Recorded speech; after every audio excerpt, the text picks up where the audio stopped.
avec cette transaction son arrêt de mort financier. Pourquoi je dis ça? Parce que pendant que sa fortune flotte sur l'océan, à des milliers de kilomètres de l'Europe et de l'Afrique, à New York pour être précis, un château de cartes est en train de s'effondrer. Et même si Femi ne le sait pas encore, ce que je vais vous expliquer par la suite va complètement bouleverser le jeu.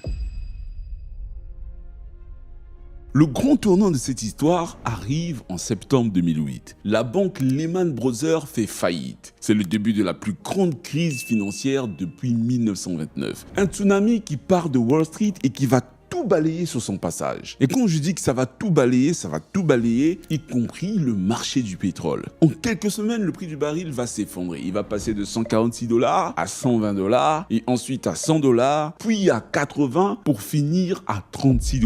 Une chute de 75% en quelques temps. Femi au Nigeria regarde le cours du pétrole de manière incrédule. Il ne comprend pas ce qu'il arrive. Sa cargaison qui valait une fortune ne vaut plus rien alors qu'elle n'est même pas encore arrivée au Nigeria. Pire encore, cette cargaison est devenue un véritable fardeau parce que la cargaison n'allait pas rester sous l'océan indéfiniment. Une fois que la cargaison va enfin arriver au port de Lagos, elle va arriver avec la facture. Et c'est là que le vrai cauchemar va vraiment commencer pour Femi. Et si à ce moment-là, il croyait déjà avoir vécu le pire, ce que je m'apprête à vous dire, c'est son plus gros tourment qui commence.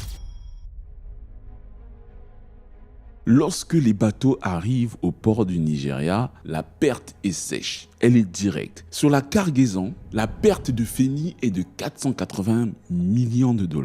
Mais ce n'est que le début, parce que la crise qui a commencé aux États-Unis frappe aussi le Nigeria violemment. Il y a un proverbe camerounais qui dit que la maladie qui attrape le coq attrape la poule. C'est comme ça que la monnaie locale au Nigeria, à savoir le naira, va à ce moment-là être dévaluée. En dévaluant la monnaie, ça va accentuer la perte de Femi à hauteur de 258 millions de $. Mais ça ne va pas s'arrêter là pour lui. Comme si cela ne suffisait pas, les taux d'intérêt des banques qui lui souriaient quelques mois plus tôt vont exploser à cause de la crise. Ce qui va représenter pour lui un coût supplémentaire de 320 millions de $.